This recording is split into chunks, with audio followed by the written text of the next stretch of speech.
Hola, Mex-America. Over the weekend, Mexico's El Presidente had some harsh words for it, made blood shoot out of my eyes. Here's the point tonight. Hey, President Calderon, shut the pie hole. And here's how I got there. I can't believe I actually have to say this, but it is America, 2007, so what the heck? Just so there's no misunderstanding. I am not anti-immigrant. I am not prejudiced against Mexicans or anybody else. Immigrants built this country. I honor their contribution. But look, it's 2007, not 1937. Different time, different world, no longer faced with European refugees fleeing the Nazis. Our immigration problem is courtesy of the 500,000 Mexicans that illegally cross the border every single year. Keyword, illegally. In a speech this past Sunday, Mexico's President Calderon said this. A nombre del Gobierno de México, nuevamente externo una enérgica protesta por las medidas unilaterales tomadas por el Congreso y el Gobierno de Estados Unidos que exacerban la persecución y el trato vejatorio en contra de los trabajadores mexicanos no documentados. Oh, he's getting tough there. Did you notice he started with, in the name of the government of Mexico? Ooh, I'm frightened now. By the way, President, why don't we stop a little name game here? Undocumented workers, while that's cute and clever, they're illegal aliens, period. Secondly, our immigration measures are unilateral because, oh, crap, it's our damn country. We don't need a second opinion, especially from Mexico. Then Calderon said, quote, Mexico does not stop at its borders.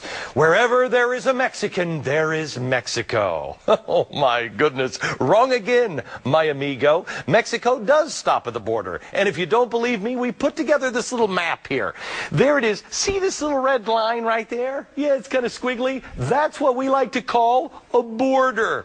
The place above it is where they have cable TV, water you can drink, and the place everybody wants to live. That's called the United States. The place below that red line, that's your country. That's where people can't leave fast enough, including your own family.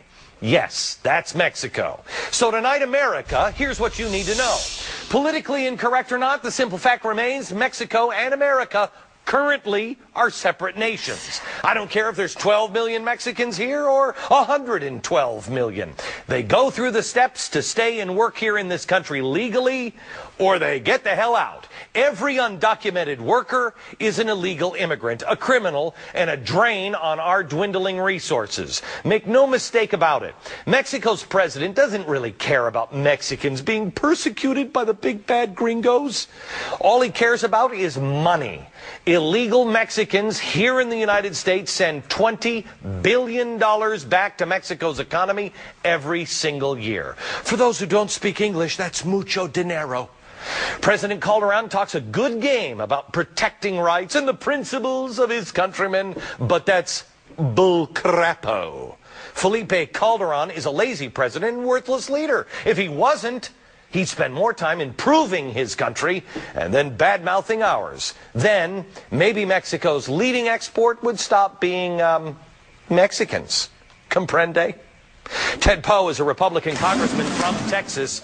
Congressman, where am I wrong with this? Let's start with this speech over the weekend.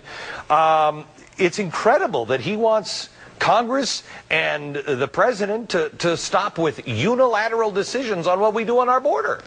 His comments are really outrageous. You know, Mexico is colonizing the United States. President Calderon is encouraging his people to come to the United States because he can't take care of them. And then he has the arrogance to say that we shouldn't close our borders for people who are coming here illegally. A very unfortunate statement, but we don't need to ask his permission to close our borders, to build a fence or anything else, whether he likes it or not. What did it tell you that when he said this, he got a standing ovation? Well, it tells me that he is supported, obviously, by the Mexican people. And Part of the problem is with illegals who come into the United States. They are not immigrants in the sense that they want to become Americans. They want to stay Mexicans. They are loyal to Mexico, loyal to that government, so loyal they send their money back to that country. They're just working here. They're not part of this nation far as becoming American. Tell me a little bit about the trucks. I've been on the radio show, been getting calls for weeks now about these trucks that are now able to cross the American border, and they're Mexican trucks, and they can go as far as they want. It's no longer the 20-mile limit. When you look at these trucks, Bush didn't want to do this. Clinton didn't want to do this. He was forced to do this by a NAFTA tribunal. Am I wrong? That's my understanding as well. The House of Representatives has passed legislation, although it hasn't gone to the Senate yet, to prohibit this from taking place. In spite of that, the Transportation Department, our Transportation Department, is letting 100 Mexican trucking companies bring their cargoes into the United States, no longer offload within 20 miles of the border, but go anywhere they wish. And we're talking about trucks that are overweight, bad maintenance, poor safety records, and maybe drivers who can't read a street sign. Well, I have to tell you this, Congressman. I have a researcher working on this right now for the radio show tomorrow on who this tribunal is. Who is telling our president that we have to allow these trucks in? Who is it that said you have to do exactly what's in NAFTA? Clinton didn't want to do it. Bush didn't want to do it. And in 2001, he was instructed you had to. By whom? Well, at my understanding, it's a tribunal made up of judges from other parts of the world making this decision for the United States. But isn't that exactly what we're talking about? I'm called crazy every time I say we're losing our sovereignty. Isn't this exactly, example of us losing our sovereignty? No question about it. The United States should make decisions for the United States. We shouldn't be looking to any other country to make decisions for us or to interpret our own treaties. And apparently that's what we've done. I personally disagree, though, whether NAFTA says that or not. My interpretation is we can prohibit those trucks from coming to the United States if we want to. Yeah.